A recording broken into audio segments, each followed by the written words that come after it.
नमस्कार. आपल्या यूट्यूब चॅनलमध्ये आपलं खूप मनापासून स्वागत आहे. वरून काटेरी आणि आतमध्ये गोड गरे अशी फणसाची ओळख.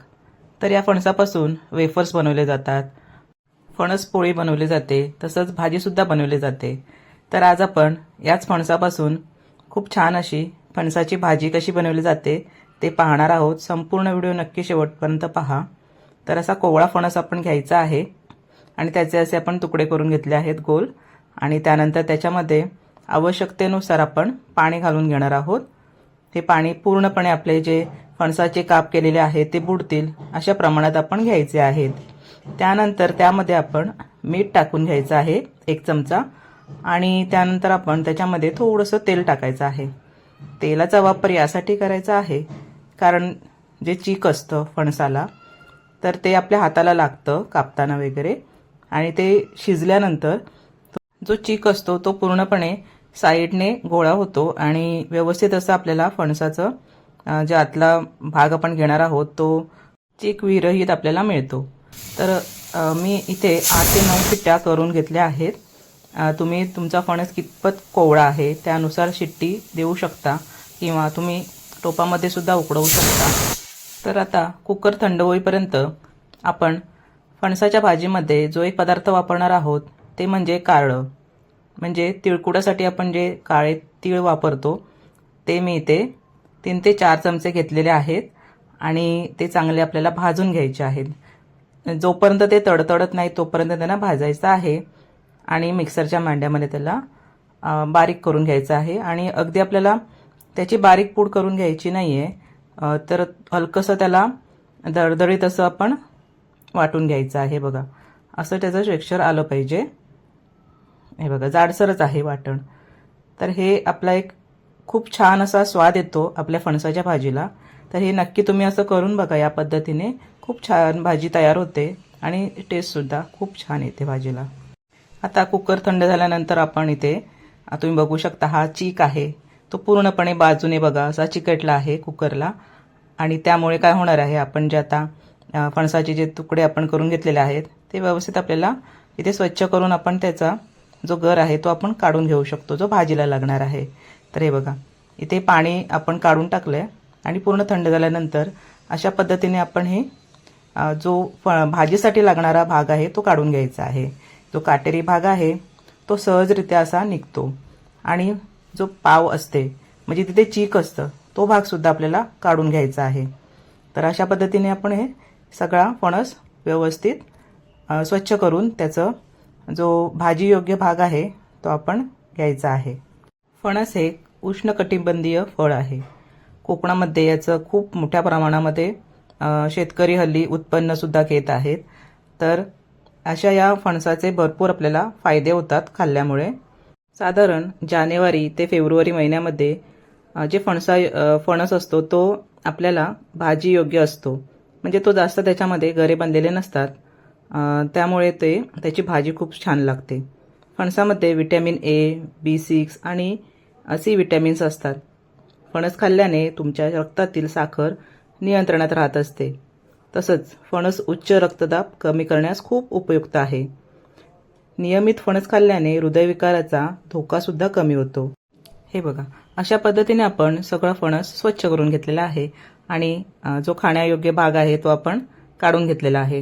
ह्या भाजीसाठी जराशी मेहनत लागते, पण भाजी खाताना खूप छान लागते. त्याच्यामुळे जी आपण मेहनत केलेली असते त्याचं काहीही आपल्याला वाटत नाही. बघा, आता इथे आपण थोडीशी तयारी करून घेतलेली आहे. इथे कांदा आपण चिरून घेतलेला आहे. मी 2 मोठे कांदे चिरून घेतलेले आहेत आणि एक अख्खा लसूण मी इथे त्याच्या पाकळ्या काढून त्याला फक्त मी चेचून घेतलेला आहे थोडंसं दगडीने, आणि तसा ओबडधोबडच तो छान वाटतो.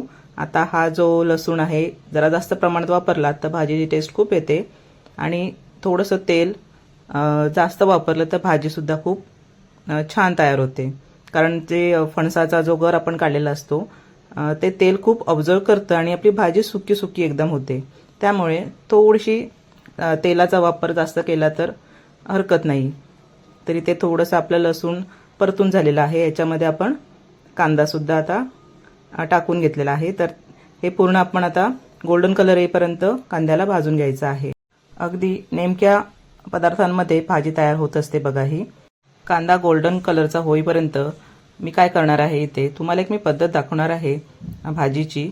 ती म्हणजे आपण हे जे मसाले वापरणार आहोत ते आपण तेलामध्ये न टाकता आपण जे फणसाचे हे खाण्यायोग्य भाग आपण काढून घेतलेला आहे त्याच्यामध्येच तुमच्या चवीनुसार हे सगळे पदार्थ तुम्ही घ्यायचे आहेत. म्हणजे जे मसाले लागणारे आहेत मी ते 2 चमचे मोठे 2 चमचे तिखट घेतलं आहे, 1 चमचा हळद घेतली आहे, तसंच चवीनुसार मीठ घ्यायचं आहे. तुम्ही पाहिजे तर गरम मसाला किंवा जिरेपूड धणेपूड असं सुद्धा वापरू शकता. मी ते वापरलेली नाही आहे. आणि जे कारळ्याचं आपण वाटून घेतलेलं आहेत कारळं ते सुद्धा मी याच्यामध्ये ॲड केलेलं आहे. आणि या पद्धतीने आपण हे एकजीव करून घ्यायचं आहे सगळं. यामुळे काय होतं आपण जेव्हा भाजी परततो तेलामध्ये तेव्हा हे सगळे मसाले त्याला व्यवस्थित लागतात. आणि हे जर तुम्ही तेलामध्ये वापरलं तर काही वेळेस असं होतं की मसाला कुठे लागतो किंवा लागत नाही असं सुद्धा होतं. तर ही पद्धत जरूर तुम्ही ट्राय करा. माझी आजी आणि आई या पद्धतीने भाजी बनवायची त्यानुसार मी तुम्हाला दाखवलेली आहे. इथे सुद्धा आपला कांदा गोल्डन कलरचा भाजून तयार झालेला होता. तर आपण त्याच्यामध्ये हे जे मिश्रण तयार केलेलं आहे ते टाकून घेतलेलं आहे आणि आता परतवायची आहे भाजी. खूप छान भाजी तयार होते बघा. अशा पद्धतीने करूनच बघा तुम्ही एकदा. फणसामध्ये पोटॅशियमचे प्रमाण खूप मोठ्या प्रमाणात असते त्यामुळे हृदयाचे स्नायू मजबूत करण्यासाठी मदत होत असते. तसंच फणस हे फायबरचे चांगले स्रोत मानले जाते. लो कॅलरी फूड म्हणून सेवन करणे खूप याचे फायदे आहेत. तसंच लोह पण भरपूर प्रमाणामध्ये असतं. आणि ज्या सीझनला जे फळ किंवा भाजी आपल्याला मिळते ती नेहमी खावी असं सगळे सांगत असतात. त्याचे पण आपल्याला फायदे होत असतात. आपण फणस ऑलरेडी शिजवलेला असतो आणि जे कांदा वगैरे आपण वापरला आहे तो सुद्धा आपण फोडणीमध्ये चांगला तेलामध्ये भाजलेला आहे. त्यामुळे 2 मिनिटाची वाफ घेऊन आपण ही भाजी तयार करून घ्यायची आहे. लगेचच भाजी तयार होते. यानंतर वाफवल्यामुळे काय होणार आहे आपण जे मसाले वापरलेले आहेत ते चांगले भाजीमध्ये ॲब्झॉर्ब होतात. त्याचा स्मेल चांगला भाजीला लागतो आणि खूप छान अशी आपली भाजी तयार होत असते. तर ही भाजी तुम्ही चपाती किंवा कुठल्याही प्रकारची आपली भाकरी म्हणजे नाचणीची ज्वारीची किंवा आपली तांदळाची भाकरी यासोबत तुम्ही खाऊ शकता. आमच्याकडे ही भाजी भाकरीसोबतच खाल्ली जाते त्यामुळे मी गरमागरम भाकऱ्या भाजल्या आणि त्यानंतर ही भाजी आम्ही भाकरीसोबत खाल्ली. तर ही भाजीची रेसिपी तुम्हाला कशी वाटली ते मला नक्की कमेंट बॉक्समध्ये सांगा. जर चॅनलवरती नवीन असाल तर सबस्क्राईब करायला अजिबात विसरू नका. तुम्ही सबस्क्राईब आणि बेल आयकॉनचे बटन दाबल्यामुळे या चॅनलवरती येणारे नवीन व्हिडिओ तुम्हाला पाहायला मिळणार आहेत. सगळ्यांचे धन्यवाद.